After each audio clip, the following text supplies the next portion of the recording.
तो क्या 2026 तक डिजिटल मार्केटिंग में अपना करियर बनाने का प्लान है, या शायद घर बैठे बैठे कमाई का कोई नया बढ़िया सा रास्ता ढूंढ रहे हैं?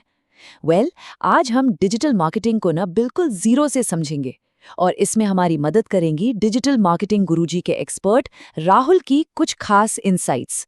तो चलिए शुरू करते हैं। तो चलिए सीधा उस सबसे बड़े सवाल पर आते हैं जिसके लिए सब यहाँ हैं, कि आखिर इस डिजिटल मार्केटिंग को एक सफल करियर में बदला कैसे जाए। और देखिए, ये सवाल सिर्फ स्टूडेंट्स के लिए नहीं है, ये उन सब के लिए है जो घर संभाल रहे हैं या फिर अपने प्रोफेशन में कुछ नया, कुछ एक्साइटिंग करना चाहते हैं। ठीक है, तो आगे बढ़ने से पहले सबसे जरूरी चीज, पहले ये तो समझ ले कि आखिर ये डिजिटल मार्केटिंग है क्या भला।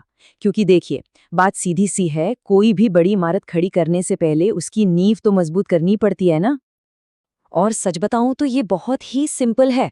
देखिए, डिजिटल मतलब इंटरनेट, और मार्केटिंग मतलब प्रमोशन। तो दोनों को मिला दीजिए। डिजिटल मार्केटिंग यानी इंटरनेट का इस्तेमाल करके किसी भी चीज का प्रमोशन करना, बस इतना ही है। अच्छा, इस बदलाव को ना एक बड़े मजेदार उदाहरण से समझते हैं। जरा सोचकर देखिए, पुराने जमाने में जब टाटा अपनी कोई नई कार लॉन्च करती थी तो उसके ऐड कहाँ दिखते थे? अखबारों में, टीवी पर, या फिर सड़कों पर लगे बड़े बड़े होर्डिंग्स पर, है ना? लेकिन आज आज जब टाटा ने अपनी हैरियर ईवी लॉन्च की तो उसके विज्ञापन सीधे हमारे फोन पर दिखने लगे। यूट्यूब पर, फेसबुक पर, इंस्टाग्राम पर।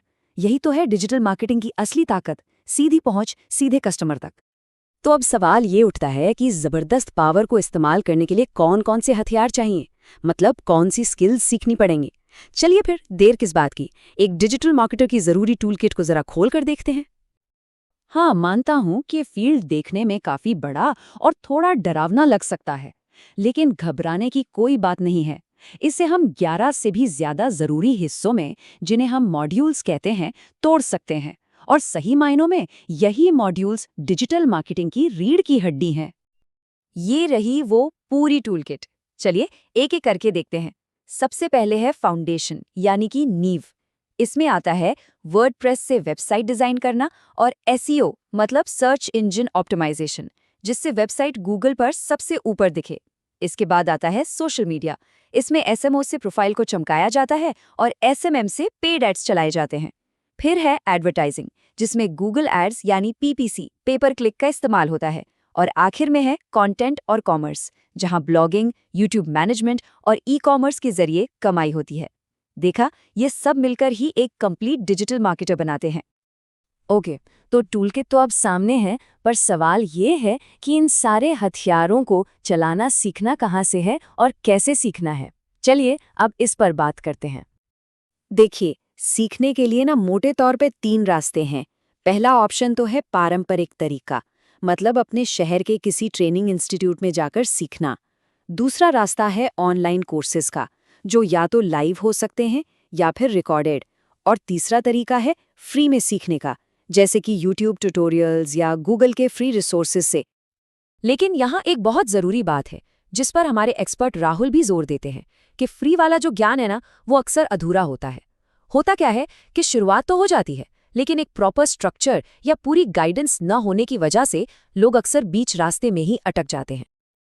और हाँ, एक और जरूरी चेतावनी, 100% प्लेसमेंट गारंटी वाले दावों से जरा बचकर रहिएगा, क्योंकि कंपनियां किसी इंस्टीट्यूट के सर्टिफिकेट या वादे को नहीं देखती, वो देखती हैं आपके हाथ का हुनर, आपकी प्रैक्टिकल स्किल्स। एक बात हमेशा याद रखिएगा, आपकी स्किल ही आपकी सबसे बड़ी गारंटी है। चलिए अब आते हैं सबसे मजेदार और सबसे जरूरी हिस्से पर, जिसका हम सबको इंतजार रहता है कि भाई ये सब सीखने के बाद इससे कमाई कैसे होगी।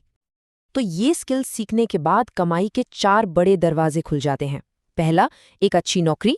दूसरा, फ्रीलांसिंग। तीसरा, पैसिव इनकम। और चौथा, अपना खुद का बिजनेस। तो ऑप्शंस क्या क्या हैं? या तो जॉब कर सकते हैं, जिससे एक स्टेबल सैलरी आती रहे, या फिर फ्रीलांसिंग, मतलब घर बैठे बैठे देश विदेश के क्लाइंट्स के लिए काम करना। एक और जबरदस्त ऑप्शन है पैसिव इनकम का, मतलब ब्लॉगिंग या यूट्यूब से ऐसी कमाई जो सोते हुए भी होती रहे। और अगर सपना बड़ा है तो शार्क टैंक के एंटरप्रेन्योर्स की तरह अपने आइडिया को डिजिटल मार्केटिंग की मदद से एक बहुत बड़ा ब्रांड भी बनाया जा सकता है। तो अब तक हमने ये समझ लिया कि डिजिटल मार्केटिंग क्या है, इसमें क्या क्या सीखना होता है, कहाँ से सीखा जा सकता है और पैसे कैसे कमाए जा सकते हैं। अब पूरी बात बस एक सवाल पर आकर रुक जाती है। देखिए, एक पूरा का पूरा रोड मैप तो सामने रख दिया है, लेकिन सबसे ज़रूरी फैसला तो अब लेना है कि इस सफ़र की शुरुआत किस रास्ते से करनी है। तो असली सवाल अब सिर्फ एक है, अगला कदम क्या होगा।